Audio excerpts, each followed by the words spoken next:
കുംഭമീന മാസത്തിലെ ഭദ്രകാളി ജപം. മംഗളങ്ങൾ നൽകുന്ന ദേവിയാണ് ഭദ്രകാളി ദേവി. ഘോരരൂപമാണ് ഭദ്രകാളി ദേവിക്കെങ്കിലും സൗമ്യഭാവത്തിലാണ് അമ്മ ഭക്തരെ അനുഗ്രഹിക്കുന്നത്. ദുഷ്ടരെ രൗദ്രഭാവത്തിലും നല്ല മനസ്സുള്ളവരെ സൗമ്യഭാവത്തിലുമാണ് ദേവി കാണുന്നത്. നമ്മളെ ശത്രുക്കളിൽ നിന്നും ദേവി സംരക്ഷിക്കുന്നു.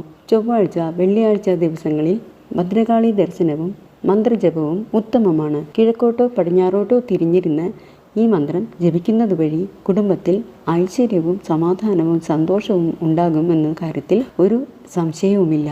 കൂടാതെ ഉദ്ദിഷ്ട കാര്യത്തിന് വളരെയധികം ഗുണപ്രദമാണ് ഈ മന്ത്രം. ഇതാണ് ഭദ്രകാളി മന്ത്രം. ഓം കാളികേ മഹാദേവി ക്രൂരസംഹാരകാരിണി ഉച്ഛിഷ്ട ചണ്ഡാലിനി സുമുഖി ദേവി മഹാപാപവിനാശിനി. ഓം ക്രീം ഹും ഹ്രീം ഭദ്രേശ്വരയേ നമോ നമഃ.